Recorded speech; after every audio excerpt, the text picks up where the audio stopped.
باش گهدارو تماشاوانین بویر اف ام خلقک نوش برنامه پیواجویا کوچ برکی آنگو مسیرت مخترب دوی برنامه ده ام بحثا سرپیهاتی چیروکا کوچ برکی سرکفتی دکن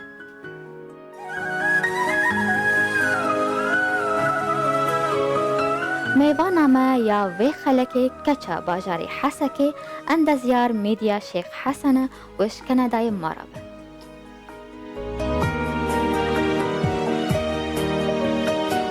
و ایرو برنامه ما و بزمانی عربی به گو میوانما بیتر کار به برسواخا بده.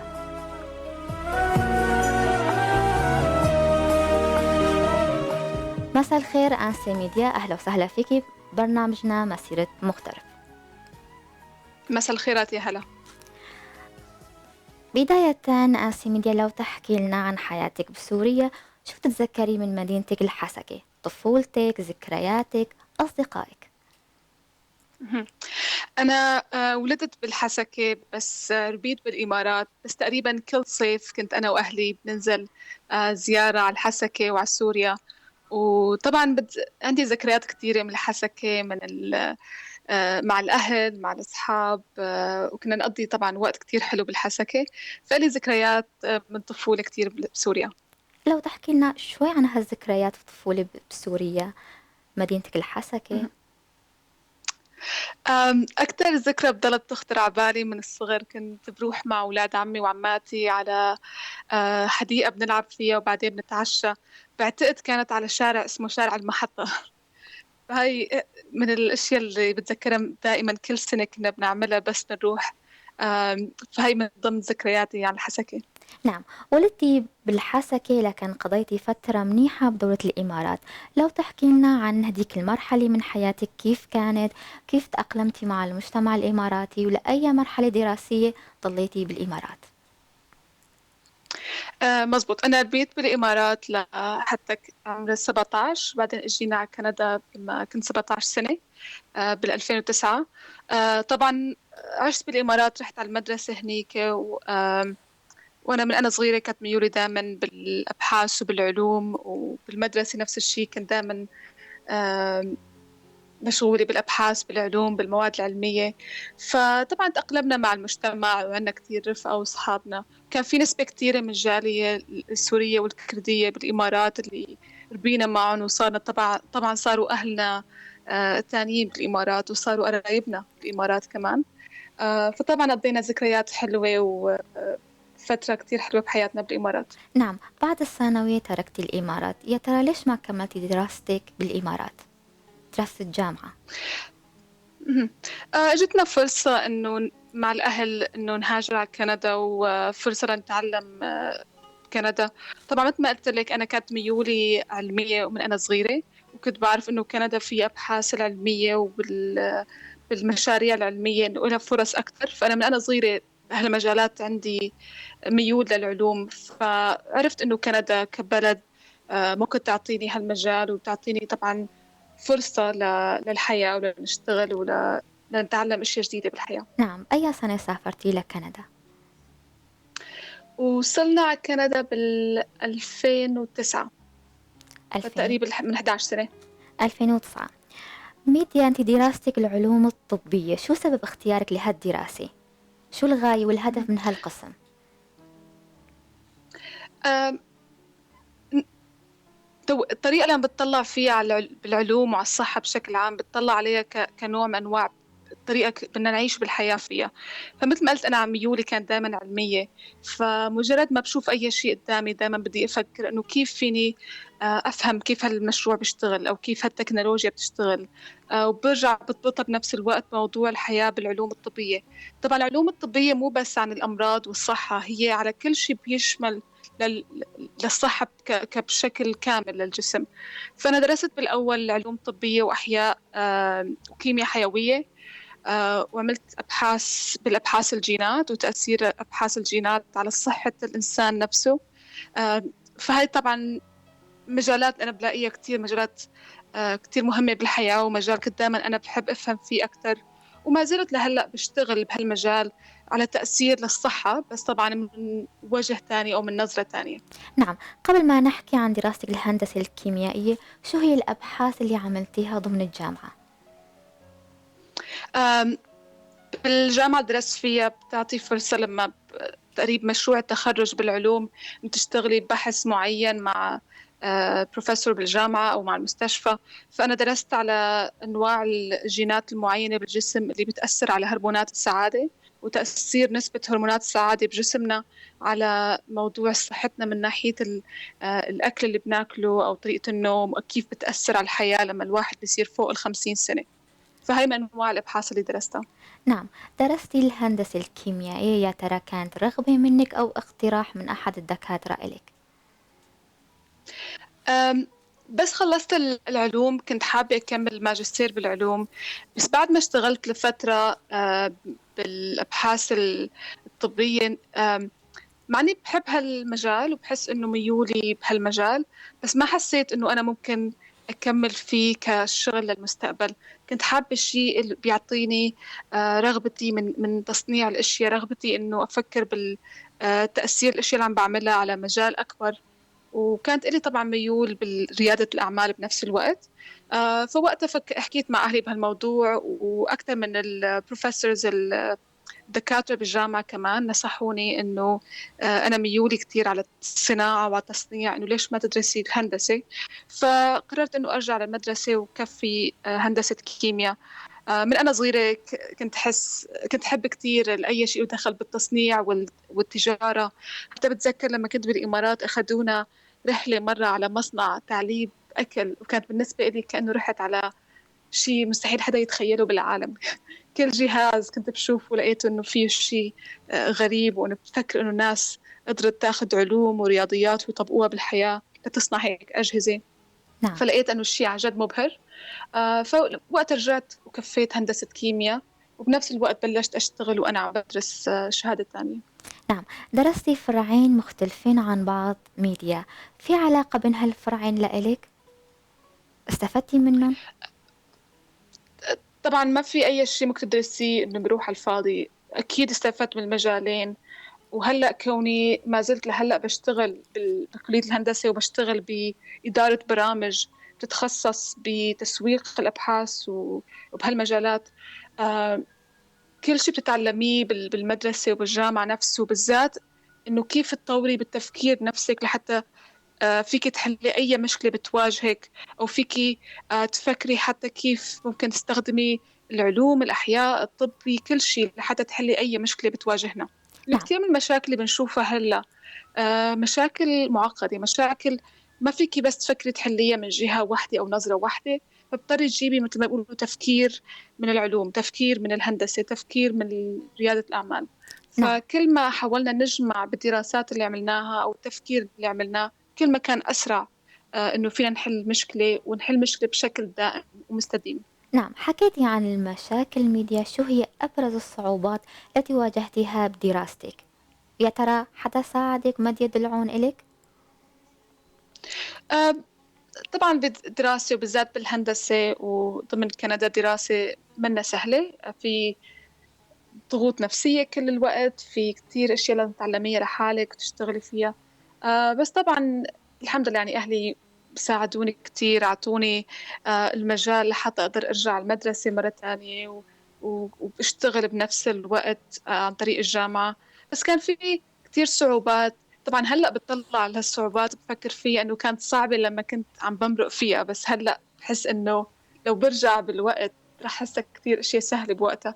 شو كانت بس هو من الصعوبات؟ أهم أكثر شيء أنا واجهته كصعوبات على مثل ما بقولوا على مستوى شخصي، إنه كيف كان فيني آم، بوقتي نفسه، كيف كان فيني أوزع وأقسم وقتي لحتى أقدر إنه مثلا أعمل منيح بالمدرسة، وبنفس الوقت كنت عم بشتغل إنه كان فيني أشتغل منيح بشغلي.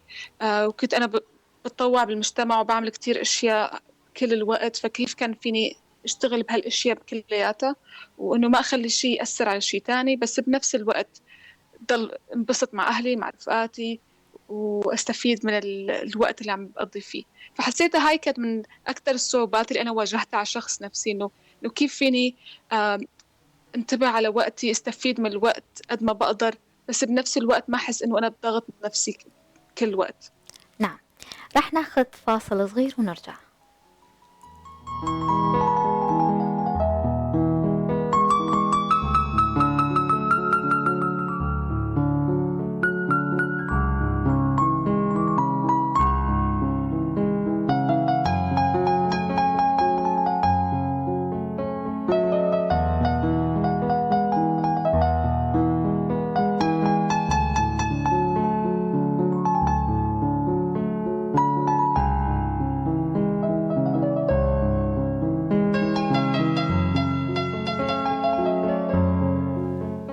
جار كدن هن بخير هاتنا گهدار و تماشاوانین بویر اف ام دوی خلکا نوش برنامه یا پیوا جویا کوچ برکی میوانا خلکاما میدیا شیخ حسن شکندای مارایه دوباره جار کدن ام بجن برنامه یا ما ایرو بسمانی عربیه شبو بيتر میوانا ما کارب برسوا خو بده. أهلا وسهلا فيك مرة تانية ميديا. أهلا، شكرا للاستضافة. شكرا. مشروع عمل أطراف صناعية لذوي الاحتياجات الخاصة بنظام 3D، لو تحكي لنا عن هالمشروع المهم والمميز، كيف كانت الفكرة؟ تقريبا 2015 لما مشكلة اللاجئين حول العالم كانت عم تزداد أكثر وأكثر. أنا مثل ما بتعرفي بالأول كنت دارسة علوم طبية، فكنت بفهم بهالمجال شوي، بس بنفس الوقت بالهندسة صرت أشتغل بالجامعة، وكنت أشتغل بورشة أعمال اللي بتحتوي تقنيات عالية مثل الطباعة ثلاثية الأبعاد وأشياء مختلفة كمان. فوقتها كان في بلشت الحركة العالمية ليستخدموا التكنولوجيا وهالتقنية نفسها ليحلوا مشاكل طبية، يصنعوا أجهزة بشكل أسرع، بس بنفس الوقت أجهزة مستعدة تعطي مثل ما بيقولوا إنه شيء بسيط لتحل المشكلة، لحتى بعدين فينا نجيب الأجهزة اللي الناس تستعملها بشكل دائما. فوقت أنا اللي بيشتغلوا معي هلا نحن الفريق بنشتغل مع بعض، كنا ندرس مع بعض، وكلياتنا كانت لنا ميول إنه نساعد بالمشاكل حول العالم، بس بنفس الوقت بدنا ناخذ هالتقنيات ونحاول نساعد قد ما بنقدر. فبلشنا نجرب إنه نحكي مع شركات عالمية، نحكي مع ناس ممكن نشتغل معها، إنه كيف فينا نساعدكم. وطبعا كنا نسأل الناس إنه شو نحن فينا نعمل لحتى نساعدكم، نعم.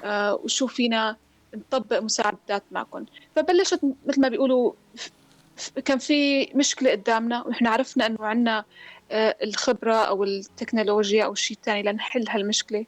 فبس كانت موضوع إنه اجتمعنا مع بعض وقررنا نعمل هالشيء ونجرب، وما كنا خايفين إنه نفشل، وما كنا خايفين نعمل أغلاط، وحاولنا قد ما بنقدر. وطبعا تغير شغلنا من سنة لسنة، كل شيء تغير. المشاريع اللي عم نعملها هلأ مختلفة كتير عن شو فكرنا نحن بالأول بدنا نعمل.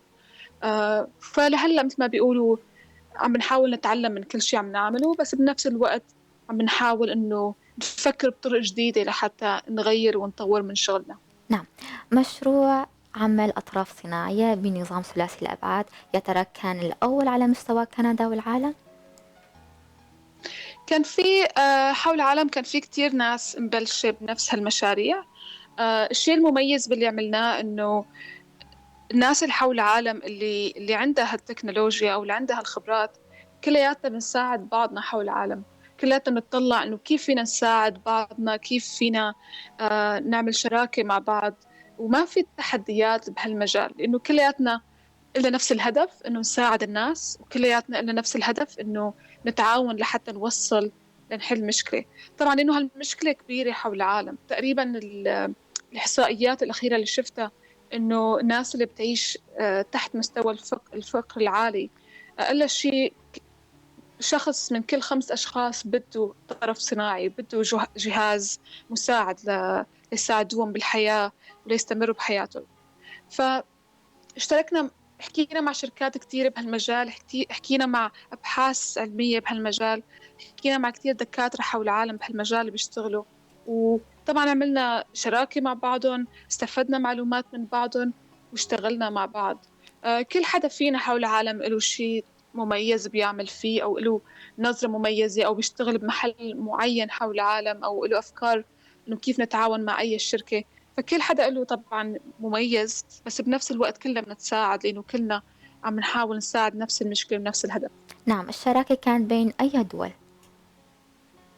بالأول عملنا شراكة مع منظمة بالمغرب، وصنعنا أطراف صناعية للطفل بالمغرب، كانت أول شراكة.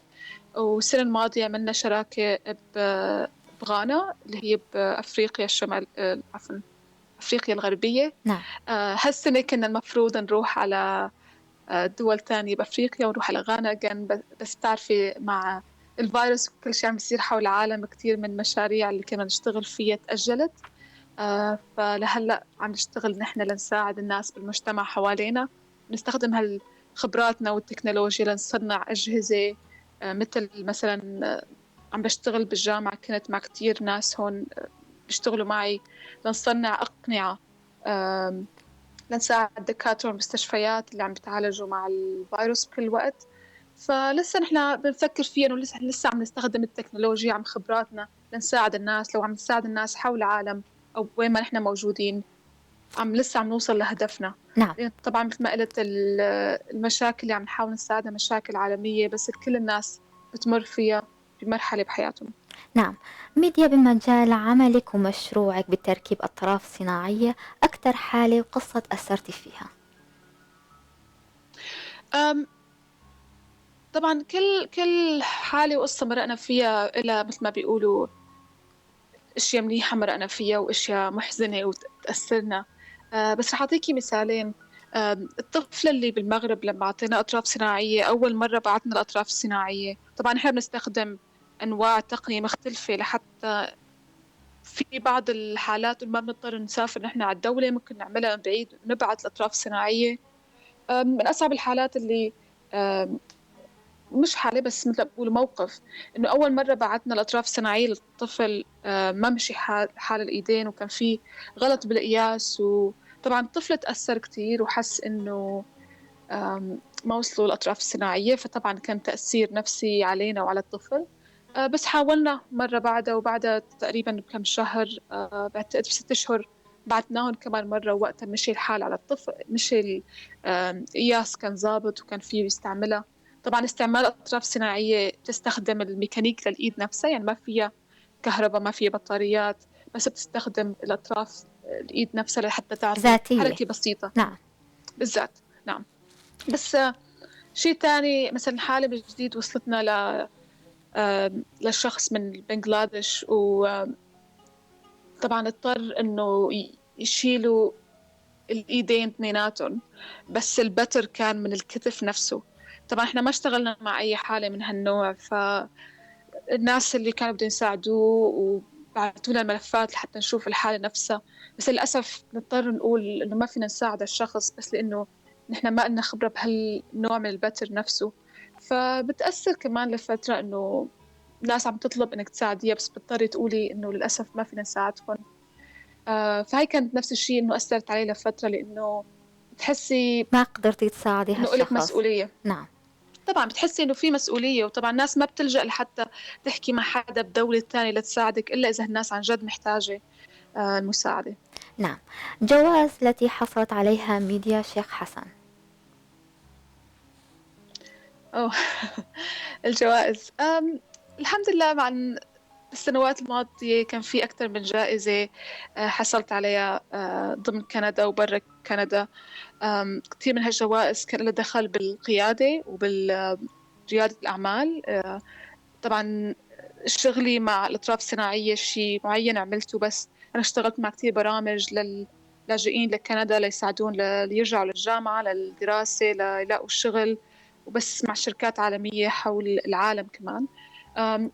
فمن الجائزات هي أخذت جائزة القيادة للشباب من الملكة إليزابيث ببريطانيا. هي واحدة من الجوائز أخذتها ب 2018. وب 2019 أخذت جائزة من CBC اللي هي إدارة الإعلام بكندا، للناس الموجودين بالمجتمع اللي عم بيساعدوا المجتمع قد ما بيقدروا، فأخذت جائزة تانية. وطبعا الحمد لله بفضل الله نعم. وكل اللي حوالي اللي ساعدوني، قدرت أخذ جوائز تانية عن طريق الجامعة. وتقديم على مشاريع عالمية، مساعدات من شركات عالمية ليساعدونا نسرع من المشاريع اللي عم نشتغل فيها، ولا يعطونا مثل ما بيقولوا إنه الصوت لشو عم نعمله حول نعم. العالم. ميديا، لو تحكي لنا أكثر عن جائزة اللي منحتك ملكة إليزابيث، شو سبب هالجائزة وكيف كان شعورك كمغتربة كلاجئة تحصل على هالجائزة؟ مهم. طبعا،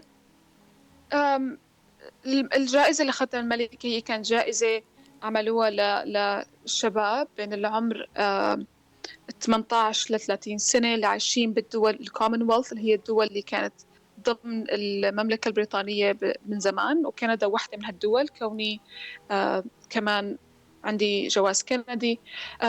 فهالجائزة عبارة عن جائزة بتاخديها ضمن سنة كاملة، فبيعطوك كتير فرص لتقوية النفس وفرص للتطوير والتعليم بالقيادة والرئادة بنفس الوقت. بتسافري على لندن لأسبوعين مع كل اللي أخذوا هالجوائز، كان في 60 حدا منا بهديك السنة. نعم. وبنروح لشركات معينة، بنتعلم من ناس، بنتعلم من كتير رؤساء، لو كان بالسياسة أو بالعلوم أو بالاقتصاد.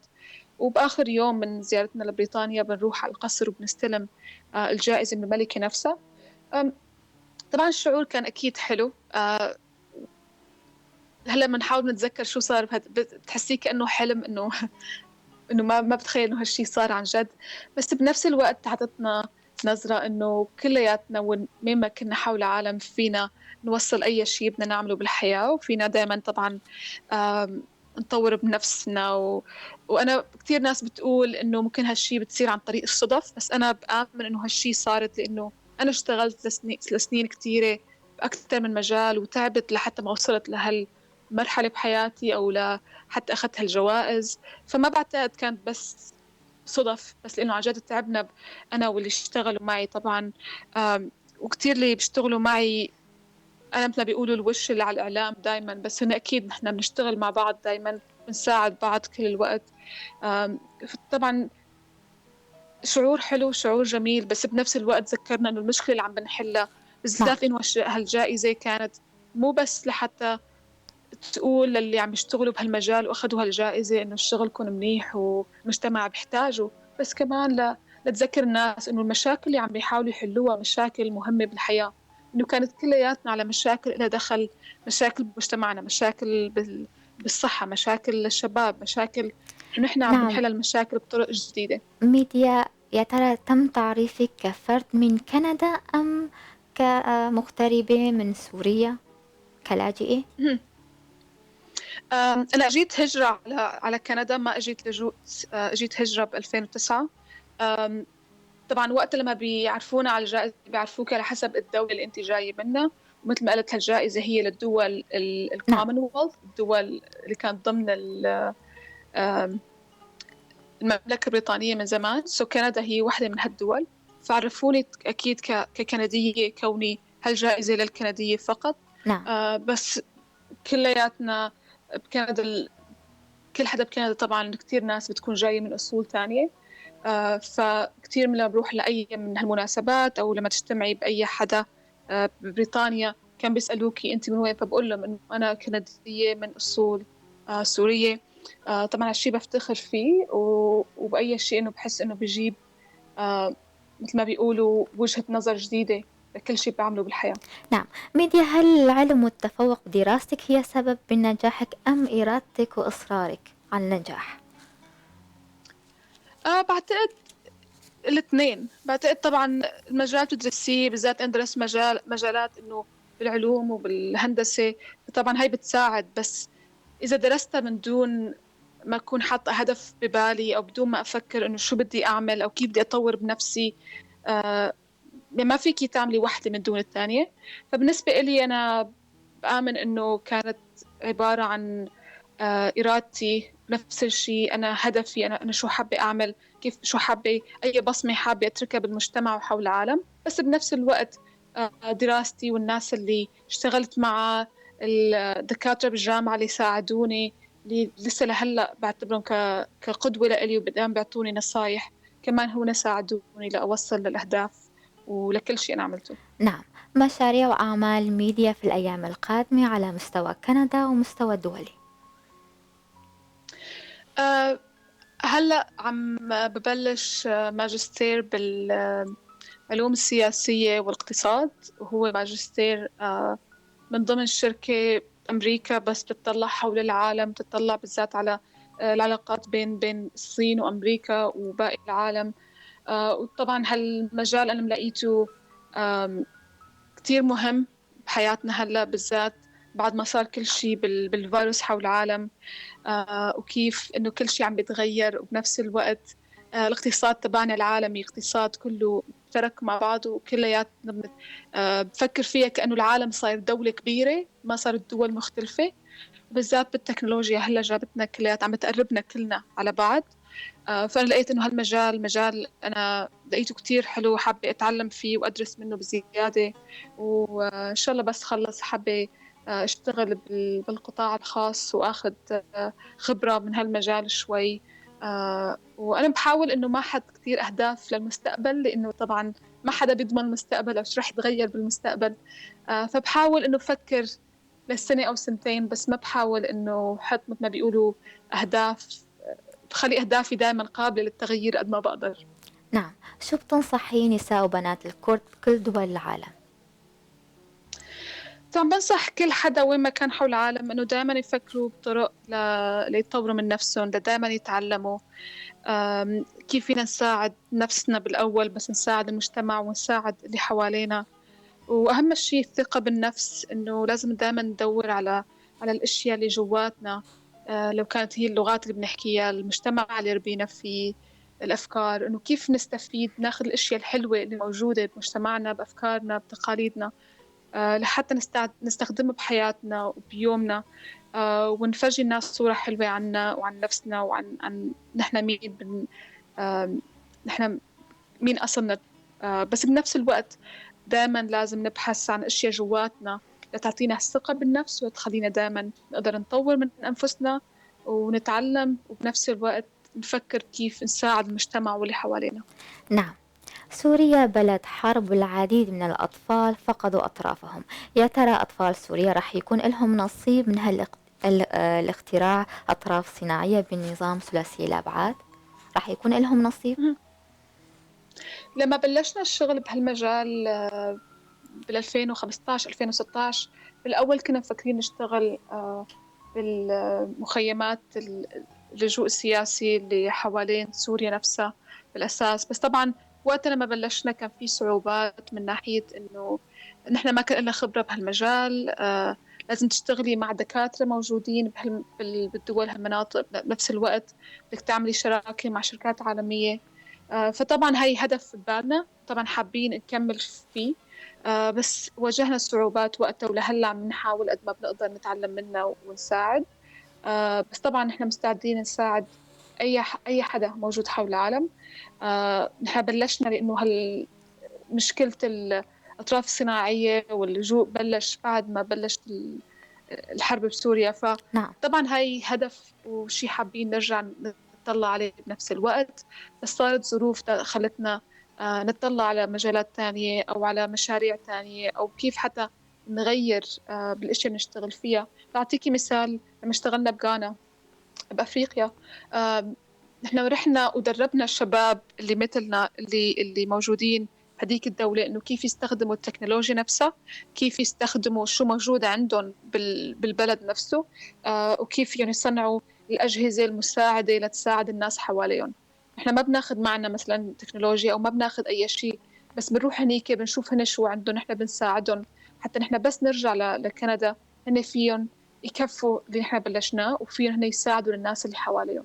نعم. طبعا هاي النظام اللي هلا عم نشتغل فيه، انه نحاول آه، نكتر الشغل اللي عم نعمله، او صدى الشغل نفسه، عن طريق انه نساعد شباب مثلنا بمجتمعات تانية لحتى يستفيدوا او يتعلموا من اللي نحن بنعرفه. وبنفس الوقت نحن بنتعلم منهم، نحن بنتعلم شو مجتمعات حول العالم عندها، شو مشاكل موجودة حول العالم، شو كيف فينا نستفيد منه بنفس الوقت.